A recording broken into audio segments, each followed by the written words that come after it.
There is something that I have been processing, and it is, you know, from a little thing that I say, never discuss the fruit without understanding the root. Colonization is not a causative, it is a response. And I believe that it is a response to white sovereignty. Understand that, because white sovereignty is that which actually is the umbrella of controlling through the institutions that are functionaries of white supremacy. So blacks are in a white sovereign nation. And as we are dealing with colonization, we, as this discussion is, we understand that this thing, decolonization, is going to be a process.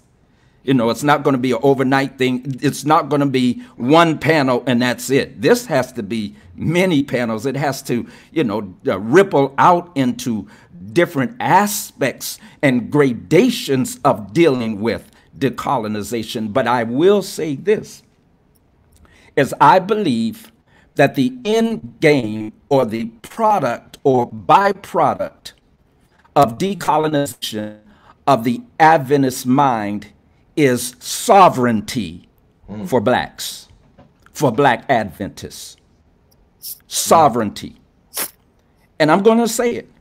I believe that, see, because by 1919, 90% of blacks in America were in black-run denominations, AME, Pentecostal, and so forth. Only 10% of blacks joined white denominations. Black Adventists, even with regional conferences, is not known as the black church.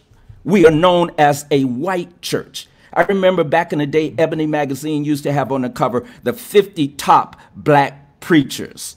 None of them were ever Adventists because we're not in a black denomination. It is a white run denomination, period.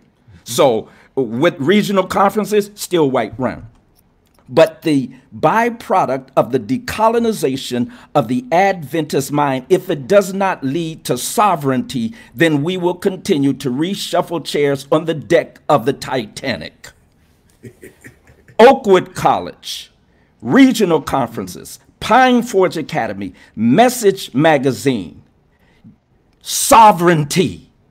They will get the support, the infrastructure, the strategic plans and so forth. But I'm telling you, if it does not lead to sovereignty, we will begin to see, and possibly already happening, and this might be the last thing I'll say on here, is already happening. You will see individual sovereign men and women, fellowships, pastors, ministers, who come out of this system, completely out, not because of being disgruntled, not because of self-aggrandizement, but because they have a call and gifts that are broader than the parameters of this constricted denomination will permit them to use, and they have to do kingdom work.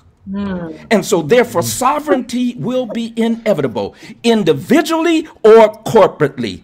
And this is it. When most people in the African Hebrew construct back then did not recognize when the presence had risen up and left.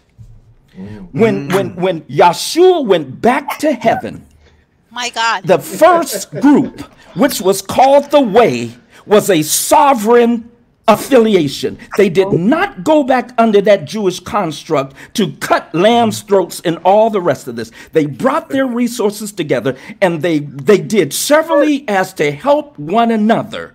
They were sovereign in their import.